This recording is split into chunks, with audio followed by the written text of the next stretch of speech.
to Dr. Noboru Zama. I hand the floor to you.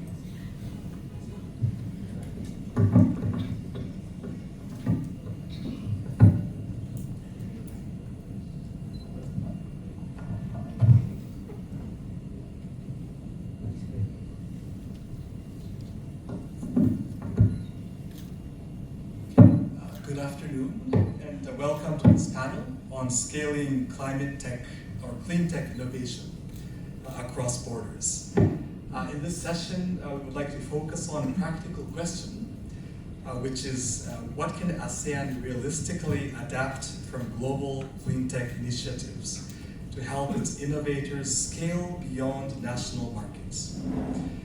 We are joined by global ecosystem builders or experts and ASEAN startups as well, who are actively navigating these pathways. I invite our panelists to share the insights on what works and what doesn't, and what ASEAN stakeholders can actually do differently to enable inclusive cross-border clean tech success. And now here in the panel, we have Ms. Brianna Losoya-Evora, from Sweef Institute. Welcome. And we also have Ms. Vinutha Raju from Massive Earth Foundation. And also Ms. Chieko Tanabe from ERIA. Mr. Haiho from Alterno. Ms. Nguyet Vien from CAS Energy. And Mr. Erlambang Ajidarma from Qarbotech. So welcome, thank you for being in this panel today. Just before going into the panel discussions, I would like to hand over to our experts. I think first to Ms. Brianna to deliver a very brief 5-minute presentation about the Sweef capital. The floor is yours. Thank you so much. I'm really excited to be here, and thank you to all of you who hung around to the end of the day. I really appreciate it, and I'm excited about this discussion. I'm Losoya-Evora. I'm the Head of Impact Measurement and Management for Sweef Capital, and I'm also the Director of the Sweef Institute. Go to the next slide, please. And Sweef Capital is a private equity impact investor that is focused on women's economic empowerment, and we invest in growth stage firms. And we look at gender through a few different lenses. We look at whether or not a company is women-led. Of course, we want to support women founders. We look at their workforce, if they are driven by women. That is also quite important to us. And then we'll also look at their value chains. And then similarly, we'll look at whether or not they are creating goods or services that are meeting some sort of unmet need or filling some sort of market niche that specifically cater to women and girls. And so the sort of unifying trait across our portfolio is that all of our founders are truly dedicated to gender inclusion, and they're willing to join us on this journey to continue to improve that. And so we do look for a track record when it comes to thinking about how to better include women and girls. So for that reason, the sectors that we invest in are education, health, sustainable agriculture, food and food services, and then climate. And for those first three, the reason that we invest in them is because they are powered by women. Most of the workforce is women, but there are issues about getting women up to the leadership level.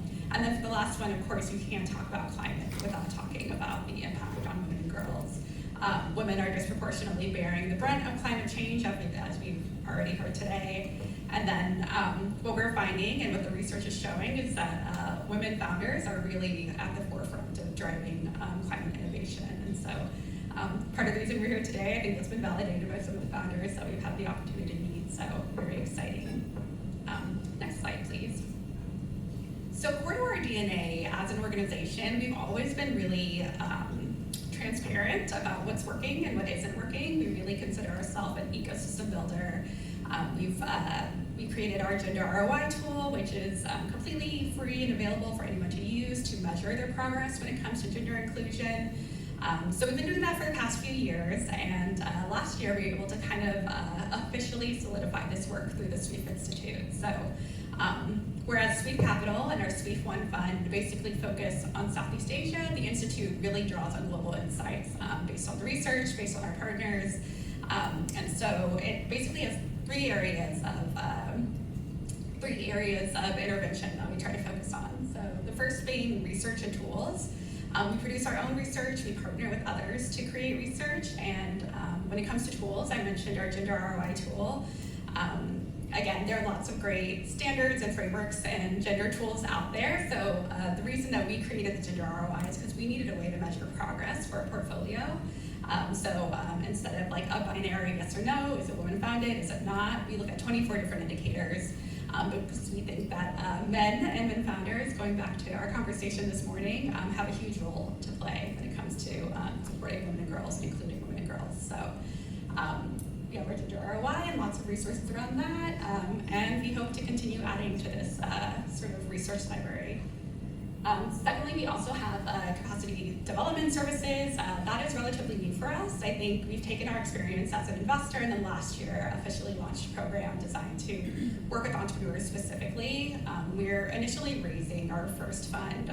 One thing that we heard a lot from LPs and potential LPs was, well, why not do a climate fund? There's a lot of funding for it. You'll be able to close it quickly. But we knew that at the level that we invest, we weren't going to be able to find the pipeline that we needed to be effective. And so instead of waiting around for that to happen, we decided to try and fill a gap that we saw in the market. And so we started to do that in Indonesia. And then finally, through ecosystem building and partnerships, events like this where we get to share our approach, what we're learning, and learn from all of you. And so I'll dive into that a little bit later. Next, please. Yeah, so when it comes to research and tools, like I said, please check out our website. We really do try to be very honest and transparent. When it comes to our impact measurement and management strategy, that's always been sort of core, is we're really clear about our goals, we're really clear when we don't hit our targets and why and what that taught us. And so we also, I was watching other presentations earlier and realizing that I think there are like 17 or 18 reports that I need to read when I get home.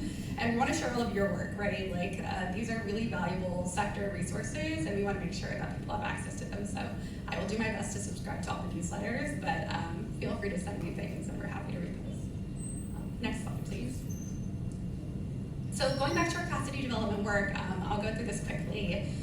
In Indonesia, we launched the Kinetic Sweef Entrepreneurs Program as part of the Kinetic Program, which is a partnership between the government of Australia and the government of Indonesia.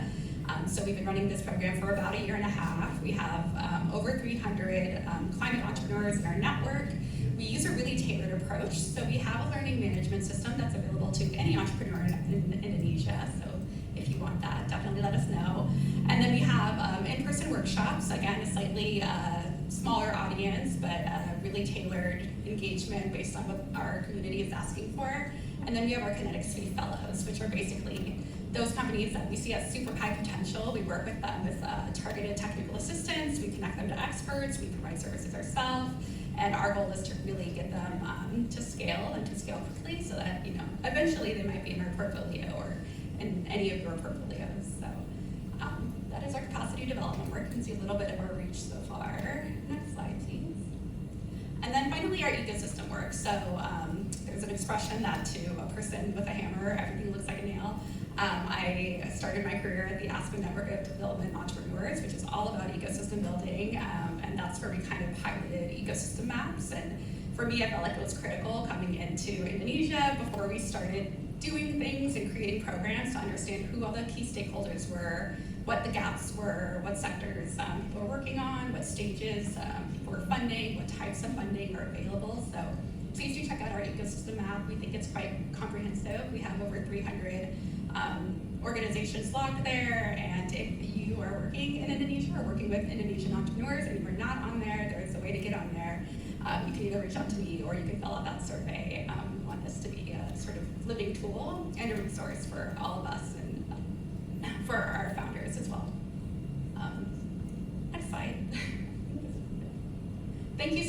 appreciate it, and I'm looking forward to the conversation. Good afternoon, and thank you for inviting me for this forum. And I have not made a presentation about my company. I've taken the topic and I've made a presentation. So before that, I would like to just say a few words about my organization. I represent Massive Earth Foundation, which started working in climate ecosystem in 2017 to 2018. We realized there was no any ecosystem as such, so we started building the ecosystem by bringing in policymakers, academicians, scientists, and investors.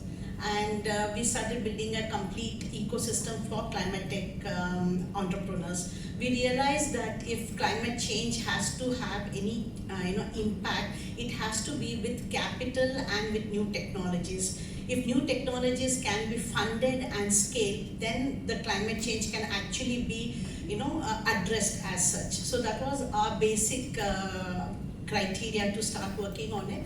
And we started building the ecosystem, and in 2022 we launched our own fund called as Climate Angels Trust, wherein we have invested about 20 to 22 companies in India, all working across climate tech sector. So within climate tech we invest in all the sectors, right from agri-tech to EVs to energy efficiency, fuel changing, etc. So we have invested in about 22 companies till date, all at very early stage companies which are now scaling right now. Additionally, the foundation works with climate tech at very initial stages. We run accelerator program. One of our key program is called as Low Carbon Earth, with whom we are tied up with UNEP Bangkok Regional Office along with Empower and UN Women. And we have been launching accelerator programs every year. Now the 5th edition of Low Carbon Earth is running currently.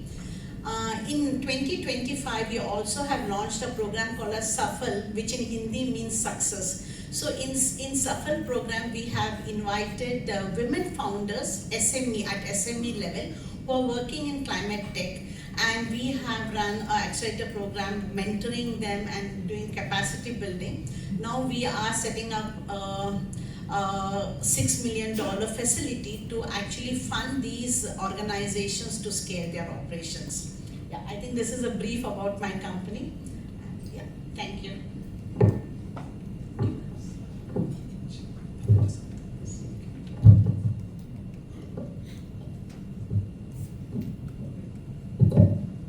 Thank you so much. Thank you so much for this opportunity to be at the stage with the wonderful speakers. So I'm Chieko Tanabe, a program manager at EDISC. Let me give a quick introduction to ERIA. Thank you. Next slide, please. So ERIA is an international organization and economic think tank to conduct research.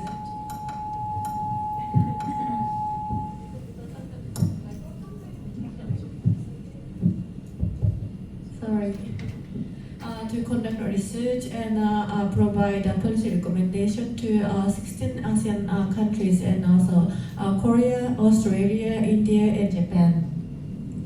So we have back to the slide, please. Yeah, we have the 6 key research areas such as economic trade, energy, digital, agriculture, environment, and healthcare. So next slide, please. Along with this initiative, we founded EDISC in 2023, which I belong to support the Asian ecosystem and also the cross-border expansion. Next, please.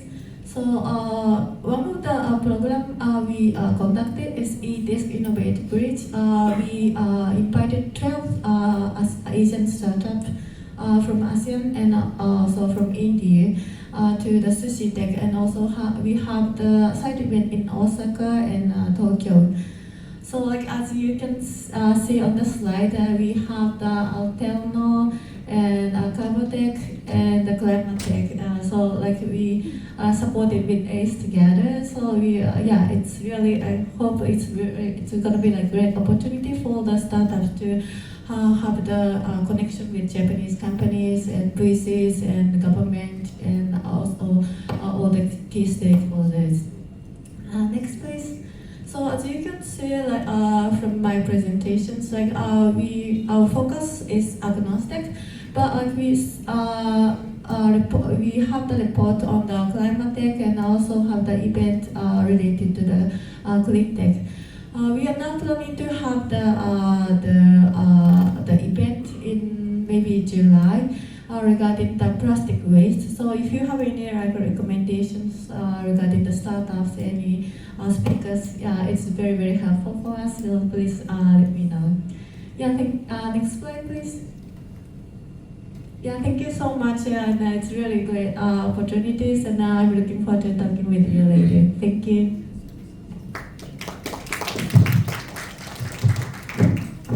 Wonderful. Thank you very much to the three experts.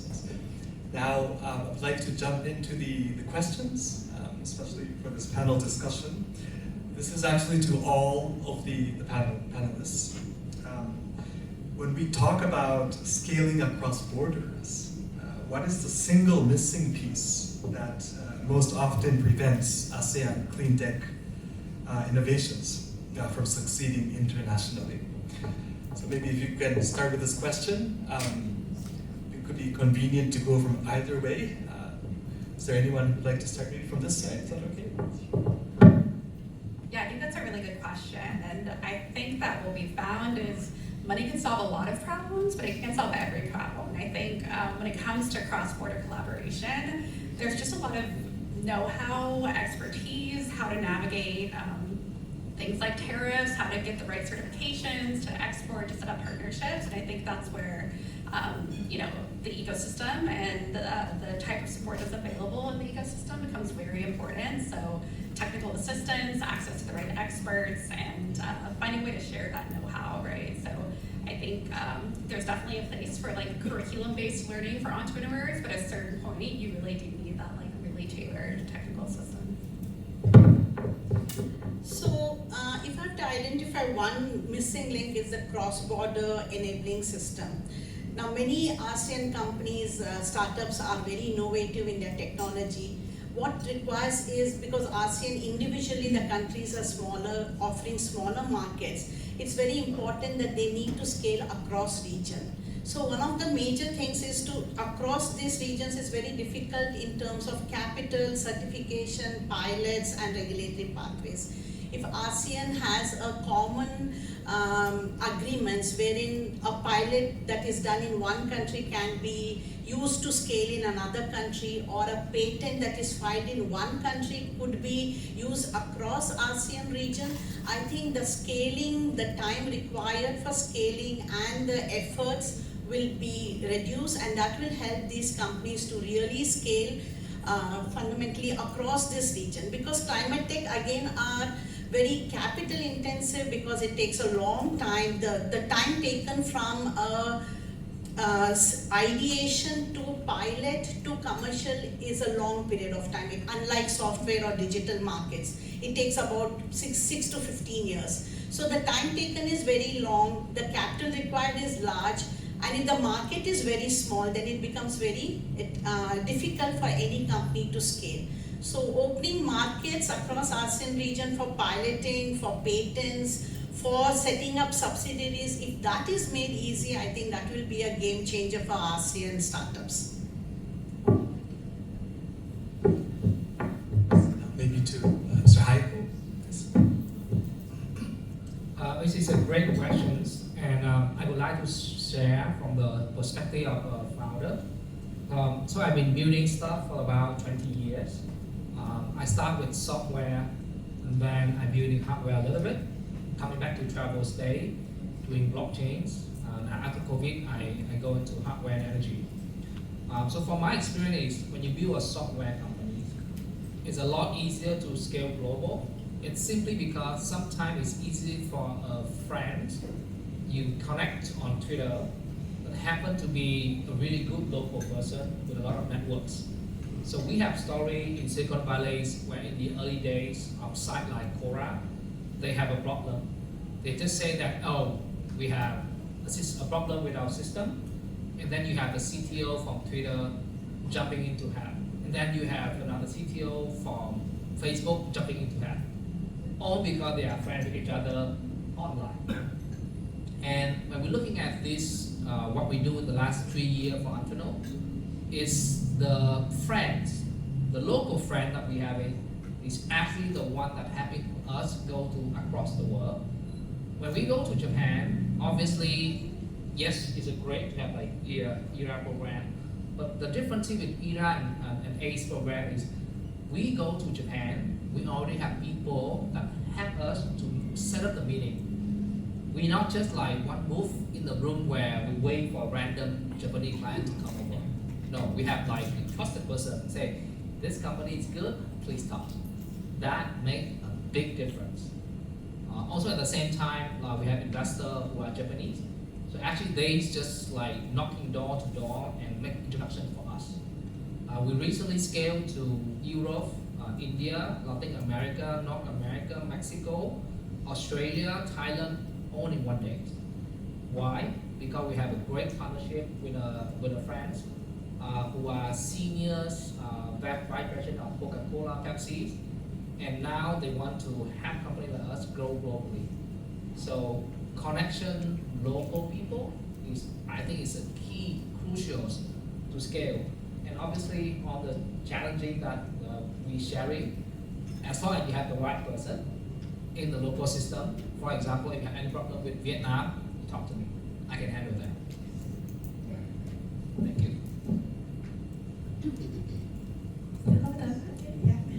Thank you so much. Really great questions, and it's very difficult to like distill to one.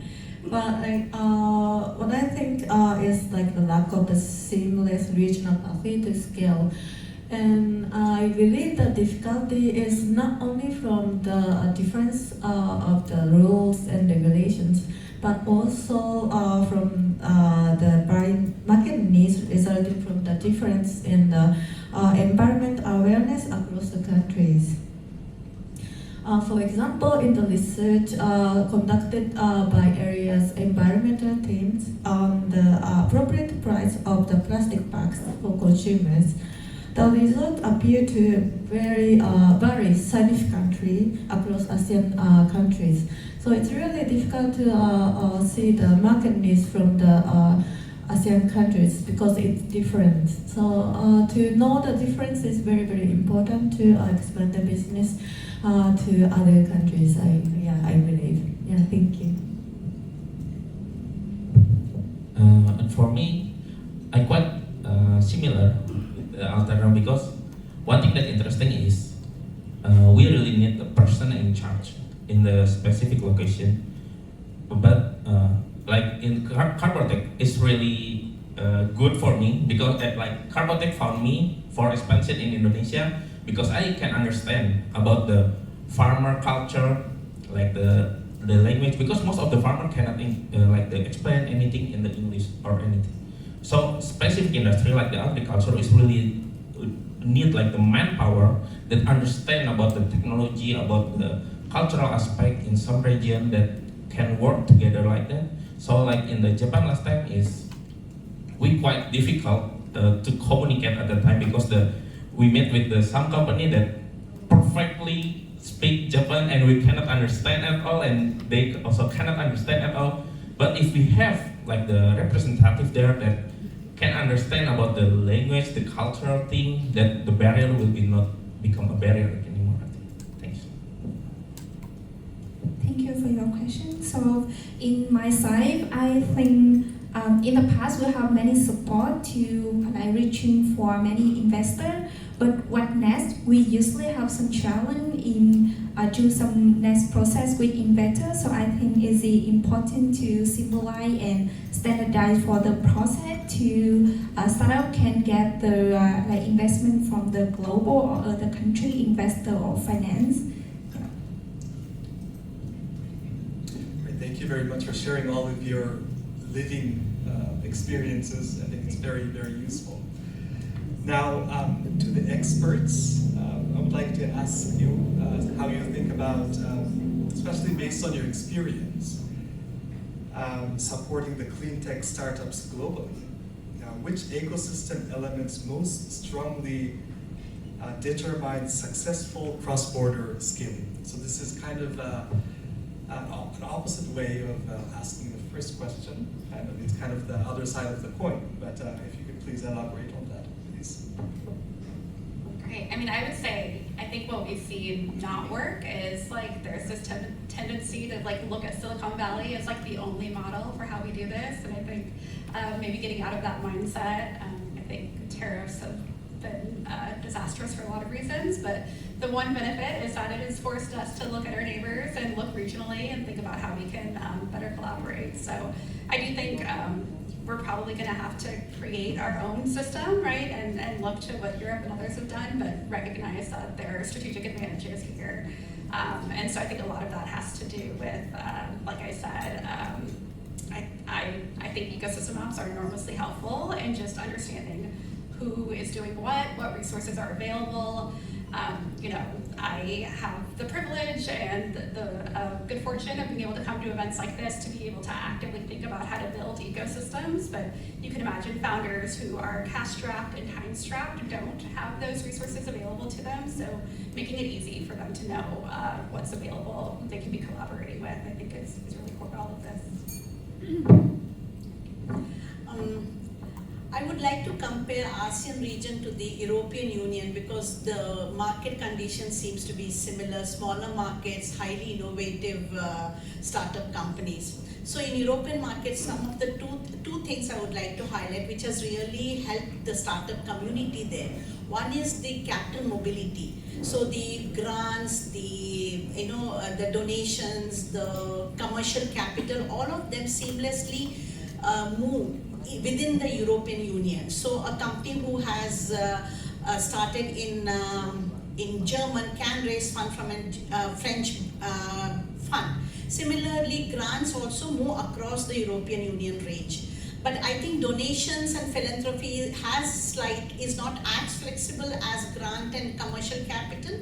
So that is one part that is still missing there. But that model can be taken up by ASEAN governments or even our South Asian countries, wherein the countries are small, markets are small, but innovation is very big. So it has to move across the region. So making capital mobile across the region. So a startup in Indonesia should be able to raise capital from Vietnam or Philippines. So if there is some kind of a arrangement or an agreement between the countries where capital can be moved across this sector, that would be a very big step, I would say. Second is again coming back to the pilots and the validations, because again climate tech, very unlike software and digital, is IP driven. So you have spent years to create an IP, and it is very difficult to grow it in one market. You need to be open to growing in different markets. So if you have done a pilot, say in Indonesia,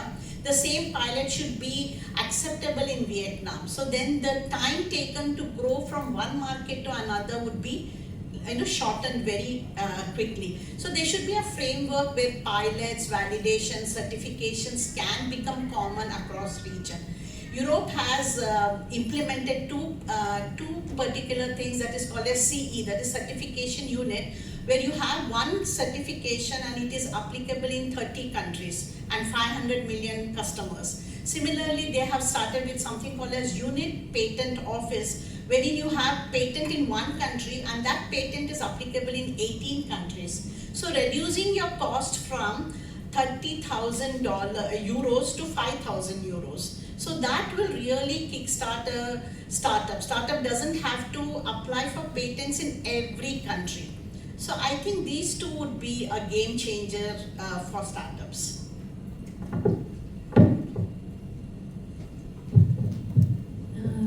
So like I would like to emphasize what the Alterno and the Qarbotech said at the previous questions. Like I think like the partnership is like the most essential things. I would like to explain the one example. Before joining the area, I was supporting the foreign startups to expand the business in Japan. And there is one Canadian company with the technology which transforming two sticks to the furnitures. They saw the difficulties to entering the Japanese market because of the waste regulations, and also the consumers reluctant to use the waste chopsticks. So but in collaboration with the local government and also the big company like Kokuyo and Takenaka companies, they have the chance to expand the business in Japan and have the subsidiaries, and also open the factory last year. So the partnership is very, very important to have the appropriate person who can speak English and also be patient. So that's the, I think, essential things to across the border. Great, thank you very much for your inputs. This is to Brianna, especially. I'd like to know about how do the global ecosystems intentionally support the inclusive innovation, or especially in encouraging women-led or youth-led startups? I think this is something we'd love to hear from you. Yeah, I mean, I think somebody said it earlier, if you don't measure it, it's not going to happen. And I think we've gotten to a point where we do finally have a lot of very helpful measurement frameworks when it comes to gender inclusion, and youth inclusion is getting there. I think I've seen a couple that are quite good. So I think getting some sort of standardization around how are we measuring success when it comes to integrating youth entrepreneurs, climate entrepreneurs, women entrepreneurs, all of these underserved founders. Indigenous entrepreneurs is another one that I think is super important in this region. I think finding a measurement framework that works and standardizing it, making sure we're speaking the same language is really key. But then I'd also say, to think beyond founders, right? Of course we want to support youth founders, of course we want to support women founders, but when you think about supply chains, when you think about value chains, simple steps like asking your suppliers, are you a woman-owned business, or what does the sort of ownership structure look like, as a starting point, right, to begin tracking, okay, well maybe we want to integrate more women into our pipeline. These are all things that kind of help support the broader ecosystem for women and for youth entrepreneurs. So I'd say measure it and then think a little bit broader, think outside of boundaries.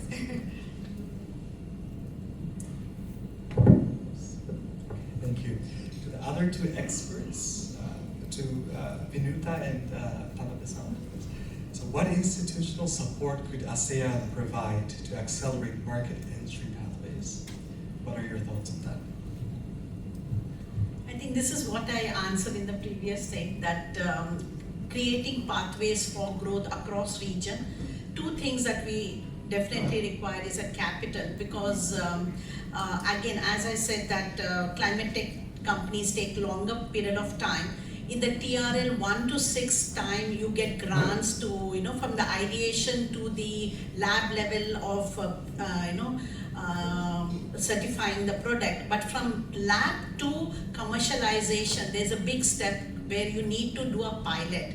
Pilot in some cases, especially if you need to put up a plant and have a manufacturing unit to confirm that this idea can move from lab to actual commercial, that is where you need a lot of money, and that is where we do not have any funding possibilities. At the TRL 1 to 6 you get grant funding, and TRL 7 to 9 you get commercial funding, but sometimes between 5 and 8 is a problem where we call it as valley of death.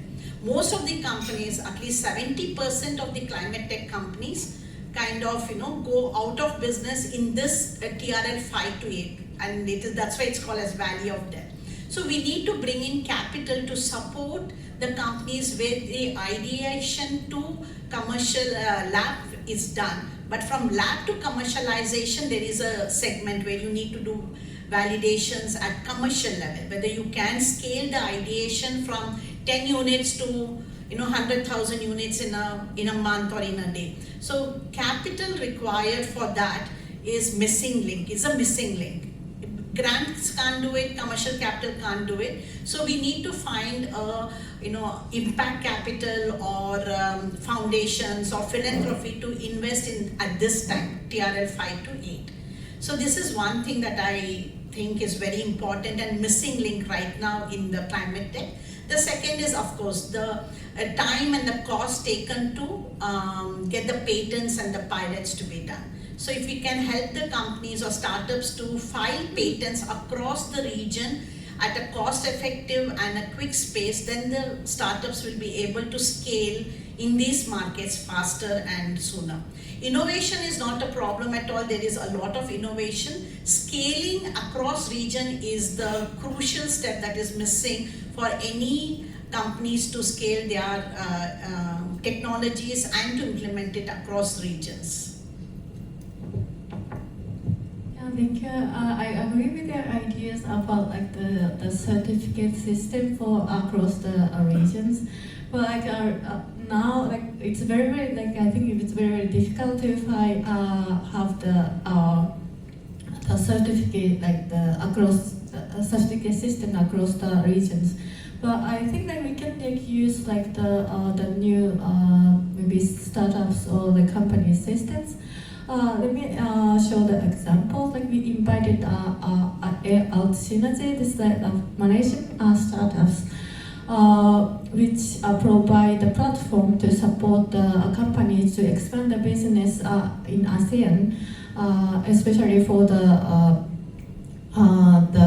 functional food. So like there is so many different regulations and rules, but like they have the platform to support the company to expand the business. I think like for the climate tech, we can have that kind of the startups and also like the platform and that help for the startups to take time like learning a lot of different rules and regulations and yeah. So I think it's very helpful. Thank you very much. Okay, now just a bit, just in the interest of time, I'd like to now move on to the ASEAN Spark startups. Maybe to Chieko. Yes. Let's go back to the previous week back in Tokyo. So I think you have participated in the ASEAN Sparks, the Elevate events in Tokyo. And how has your participation in this ASEAN Sparks Elevate supported you in exploring international partnerships? Please tell us about how it was, based on your experience. Anything you'd like to share with us? I think first of all, before we're talking about Japan, I would like to share that sometimes the answer is in front of your eye. And in the Alterno case, the answer is in the sand below our feet to build the next battery. But during the trip, when we have time to hang out together, so we and Joseon Digital had got to understand each other more. Somehow our booth is next to each other. So there were time we talking, and we just realized that actually we are doing MOU together. So that because Joseon is very strong in Thai market, and when we want to go to Thai market, why do we have to waste time? We have a partner right there.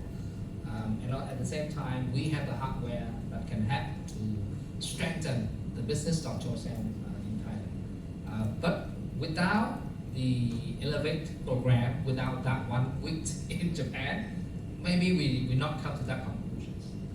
So sometimes the whole trip timing together is important. And besides that, I think when I share about if we go by ourselves, we're gonna have a small booth. Our hundreds of booths from Sushi Tech. It's a huge event, right? But then because we all go together, we have a much bigger space, we have an old banner, so it's easier for visitor to come by. And for Japanese, they actually do read and do good homework before they go to the event. So sometimes we were surprised that when they come to us, they know everything about us already. And they say that, oh, because I saw you under this ASEAN Spark program. So I will prioritize time to visit here first. Only when I'm done with this program, then I will walk around and see other smaller company if they're interesting. So I think that is priceless. Thank you. Aji.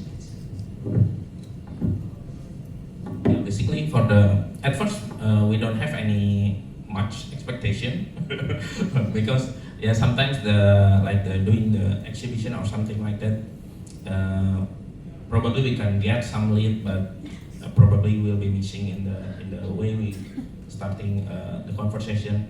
But yesterday in the Sushi Tech itself, it's very interesting for us because at first we only want to visit our partner there, but basically because of that we also joining the other the competition, the Sushi Tech Challenge. We got the winning the grand prize at that time. So directly the Tokyo government at that time is contact us. So the government already support us. The farmer already support us because of that. Oh, that means this company is really credible and valid. That's already doing all of this thing is already the validating the idea. They also already believe with our credibility and support with the government and also the corporates and also the farmer itself. We're doing many things, and probably in the next month we already have one Japanese people in our company. Let's see how that's. Let's hope. Yes. Vien. So to be honest, I didn't join the sushi events, but I would like to throwback before we have selected for the finalists of ASEAN Spark. I and my team have many chance to test part in some program and one-on-one mentoring. So we have more perspective about our solution, and we have the different views for the different markets. So we have adapted a lot and have the well prepared before we go to the finalists and go to the Sushi Tech event, and that's helped us a lot. Okay, thank you very much for your inputs. Again, to the startups, I'd like to know about the types of international support mechanisms that could be most valuable, most useful for all of you. Do you have any ideas, any thoughts on that? I think first of all, this is where we're talking about the debt valley of stuff, right? I think the first one is grant. That is very, very important. Back in 2023, we got the first grant from JICA, $4,000 to set up the first 2 pilots, which is very critical. And then after that, we got the Net Zero Challenge from Temasek Foundations to deploy in the first factory, the multinational company. And obviously, they don't pay because you are just a TRL 6 or 7 company, you have a lot of things. But because of the grant, we can do the pilot. Once the pilot, it will lead to other things that we're still here today. If we don't have those, I don't think we're going to be here today. So I think that's the grant is very, very important. And also talking about philanthropy capital, I think that's some things we also can raise for this region, where you don't just donate for a good cause.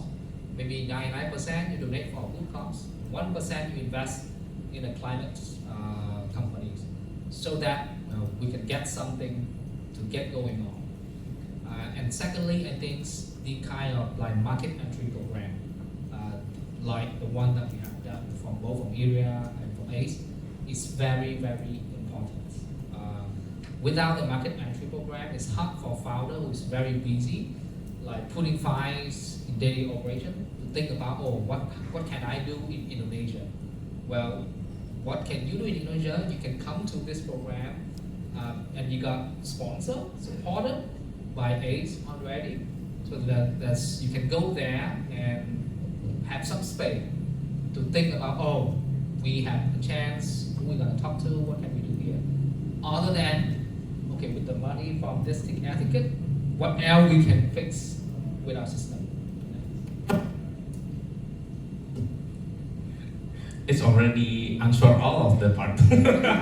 But maybe one thing that I want to add, because the agriculture is really it's very difficult, the condition, because we work mostly with like 80% in the world is mostly like the smallholder farmer, which is have limited access, money, capital, or anything, and to connect with the startup like us that working in the agriculture input, we need mostly about the money, the grant or subsidy, and also it's really hard. Sometimes for us, it's really hard to convert we have some pilot, maybe 10, but maybe the one that will be converted into the revenue, probably only 1 or 2. That's why the money is really important, but to gain more access to doing the pilot and also the technology, the access to the government, partnership, the corporate also, that will be really important for us. To make it happen and also to make it easy to penetrate in the market. So actually, I have the same idea with the Mr. Hai, but additionally, I think some support to have startup can implement some pilots in other countries is really important to entry any new market that help to startup can be more confident to expand the market. Okay, thank you very much. Now, I would like to move on to the final question to all of the panelists. If ASEAN is to design its own cross-border climate tech scaling platform, or especially inspired by global initiatives, what should be adopted and what should not be copied? Maybe we can start from the side.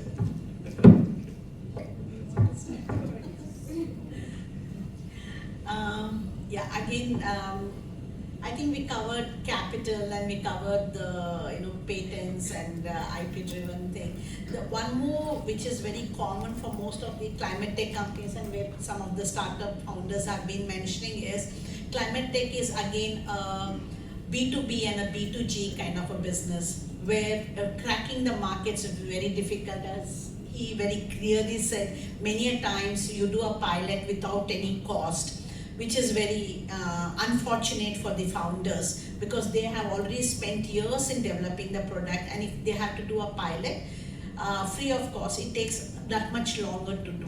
So one of the things that we need to encourage, including India of course, is to encourage the larger industries like cement, steel, which is highly polluting and hard to abate areas, to undertake pilots, paid pilots from the founders.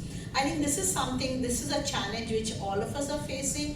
Industries are still looking for cheaper, better, faster delivery of products, whereas climate tech companies are taking that much longer to bring the economies of scale to the market and being able to compete with the existing products, which may be polluting, but from cost or from the other aspects are much cheaper.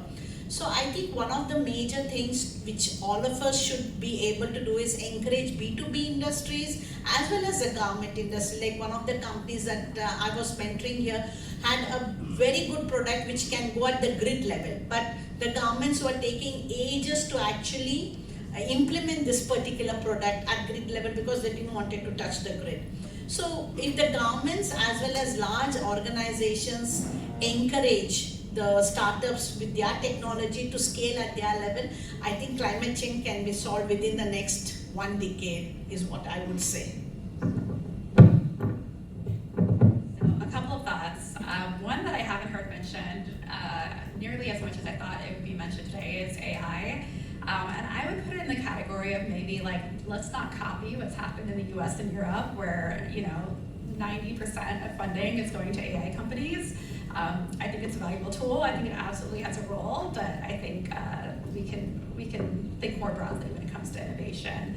And then, of course, I'm a little biased, but I do really think that gender inclusion is key to really a lot of economic potential as well. well. It's not just the right thing to do, it's a smart thing to do, right? By uplifting, somebody mentioned by not overlooking half of the population and their potential to innovate, I think you really have a huge economic opportunity. So I think that needs to be deliberately built into these systems, right? So, a lot of times we talk to male founders that are like, oh, like you don't invest. And it's like, yeah, we do, because we feel like, some of our portfolio companies are founded by men who've done incredible things to support women in their value chains, to support their women as employees. Some of them have been launched specific products targeted at, STEAM education classes targeted toward girls, for example. So not only is it, the ethical thing to do, I think it's a huge economic opportunity as well, but it needs to be baked in from the beginning, and it needs to be incentivized as well. That would be my 2 cents.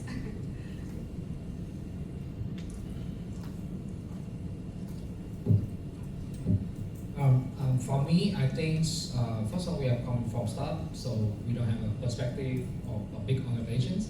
But I think what we can copy on the best, but the difference is we don't have time. Like when you're talking about climate tech, we're talking about 2030 as a deadline. We all need to work together, and right now it's about 1,332 days until 2030. So whatever we copy or not copy, we gotta make it fast.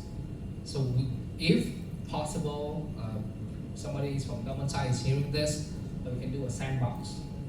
Just do a sandbox and do like a sprint of 3 months. Try, if it's not working, change, but 3 months. Please, we don't have 3 years. Yeah, we don't at all. Yeah.